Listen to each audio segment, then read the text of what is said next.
যে জনরস কোনটা আর অসভ্যতা কোনটা।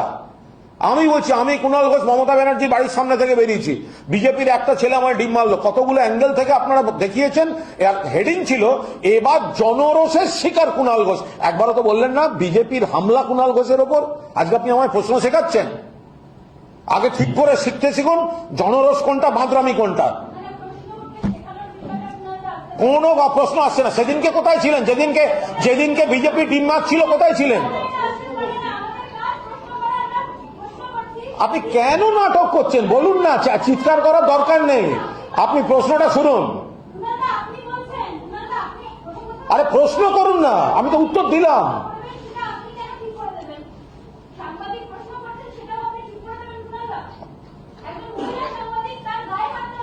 নিন্দা করছি তো, কি আশ্চর্য।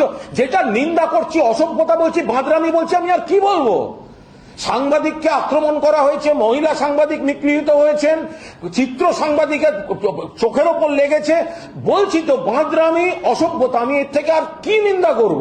আপনি কিভাবে বলছেন যে আমি নিন্দা করছি না? যখনই এই ধরনের ঘটনা ঘটেছে আমি নিন্দা করছি। কিন্তু আপনাদের এটা মানতে হবে, যখন বিজেপির একটা ছেলে দাঁড়িয়ে কুণাল ঘোষকে ডিম মারছে তখনও আপনারা জনরস বলেছেন, আপনারা কিন্তু বিজেপির অসভ্যতাটা বলেননি।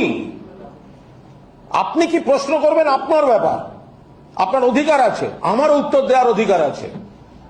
মহিলা সাংবাদিকের গায়ে হাত পড়েছে, 100 বার নিন্দা করছি, আপনার থেকে জোরে নিন্দা করছি। কাল যারা করেছে বাঁদর, অসভ্যতা হয়েছে। ফিল্ডে ছেলেমেয়েরা কাজ করছে, যে রিপোর্টার ফটোগ্রাফার কাজ করে সে জানে না চারপাশে ভিড়টা কোথায় চলে যাচ্ছে, সে তার মতো করে কাজ করে যাচ্ছে। সে তার নজর থাকে, যে ক্যামেরায় কথা বলছে তার নজর থাকে শুধু ক্যামেরার লেন্সের উপরে। সেদিনকে কুণাল ঘোষেরও তাই ছিল। যেদিন কুণাল ঘোষ বাইট দিচ্ছিল ক্যামেরার লেন্সে চোখ ছিল, পাশ থেকে একটা বিজেপির ছেলে এসে ডিম মারলো। আপনারা দেখিয়েছেন জনরসের শিকার কুণাল ঘোষ। সেদিন বলেননি যে বিজেপির অসভ্যতা, সেদিন বলেননি এইভাবে ডিমটা মারা উচিত নয়, সেদিন বলেননি। কুণাল ঘোষ মিডিয়ার অনুরোধে দাঁড়িয়েছিল। কুণাল ঘোষ সেদিন বলেছিল আমার কিছু বলার নেই। আপনাদের অনুরোধে কুণাল ঘোষ দাঁড়িয়েছিল, সেই সুযোগ নিয়ে এই অসভ্য বাঁদরগুলো আমায় ডিম মেরেছিল। আর আমাকে টিভিতে দেখতে হয়েছে এবার জনরসের শিকার কুণাল ঘোষ। কিসের জনরস? আমি একা একা হেঁটে চলে বেড়াই? মিডিয়ার উপর আক্রমণ হয়েছে নিন্দার, মিডিয়ার সঙ্গে অসভ্যতা হয়েছে নিন্দার। আমি তো বলছি কয়েকটা বাঁদর অসভ্যই কাজ করেছে। এর থেকে কোন ভাষায় বলবো বলুন? মাইকে তো জোরে বক হয়, এগুলো বলা যায় না।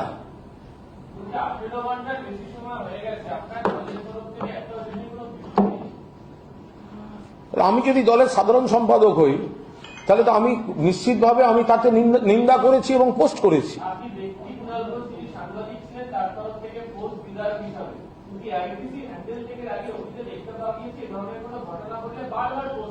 আমি নিশ্চয়ই সেটা খোঁজ নেব। এবং আপনারাও নিশ্চয়ই জানেন যে সর্বভারতীয় তৃণমূল কংগ্রেসের সঙ্গে সংবাদ মাধ্যমের যথেষ্ট ভালো সম্পর্ক, এবং এই ধরনের ঘটনার তীব্র নিন্দা অতীতেও সর্বভারতীয় তৃণমূল কংগ্রেস করেছে। কিন্তু আপনাদের একটুখানি এটাও বিবেচনা করতে হবে, সাংবাদিকদের সঙ্গে সর্বভারতীয় তৃণমূল কংগ্রেসের যথেষ্ট ভালো সম্পর্ক, কিন্তু আপনাদেরও ভাবতে হবে যে তৃণমূলের কেউ কখনো বিজেপি বা অন্য কেউ আক্রমণ করছে তখন আপনারা সমানে দেখিয়ে গিয়েছেন জনরসের শিকার। যারা জয় শ্রীরাম বলে ইট মেরেছে, ডিম মেরেছে বা আক্রমণ করেছে, আপনারা নানা অ্যাঙ্গেল থেকে দেখিয়ে গেছেন। একবারও বলেননি যে রাজনৈতিক লোকেরা অর্গানাইজড হয়েছে তৃণমূলকে অ্যাটাক করছে। তৃণমূল মার খেলে আপনারা আগাগোড়া দেখিয়ে গেছেন জনরসের শিকার।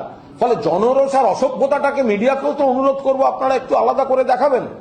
এমন একটা কালচার, এই হামলাটা, বিশৃঙ্খলতা, বাঁদরামিটাকে যদি আপনারা বৈধতা দিতে যান, আজ আমাদের ঘাড়ে, কাল আপনার ঘাড়ে, পরশু অন্যদের ঘাড়ে, এই কালচারটা হতে পারে না কখনো যে রাস্তায় একটা সাংবাদিক কাজ করবে তাকে মারা হবে। পুলিশ কাস্টডিতে কেউ আছে, যদি কেউ অন্যায় করেছে কি করেনি, পুলিশ কাউকে ধরেছে, তাকে ধরে ওখানে ইট মারা হচ্ছে, মারধর করা হচ্ছে, বড় বড় ক্যাপশন যাচ্ছে জনরোষ জনরোষ জনরোষ। আপনারা তাকে হিরো তৈরি করেছেন এই হামলাটাকে। কোথাও তো একটা থামতে হয়। পুলিশের উর্দিতে ডিম পড়ছে, সেটাকেও একটা হিরোইজমের মতো দেখানো হয়েছে। তখন তো অ্যারেস্ট হয়নি একজনও। পুলিশকেও তো ডিম মারা হয়েছে। পুলিশ যাকে ধরে নিয়ে যাচ্ছে তাকে মারতে গিয়ে পুলিশকে ডিম মেরেছে, কই অ্যারেস্ট তো হয়নি। আমি আবার বলছি, আবারও বলছি, যাদের মারা, যাদের কালকে মিডিয়ার যাদের গায়ে হাত পড়েছে, কোনোভাবে মিডিয়াকে আক্রমণ করা উচিত হয়নি, কোনো কথা হবে না এই নিয়ে। মিডিয়া গেছেন খবর করতে, যে কোনো ইনসিডেন্ট, বিশেষ করে যারা ফিল্ডে কাজ করেন তাদের যেতে হয়, তাদের কভার করতে হয়।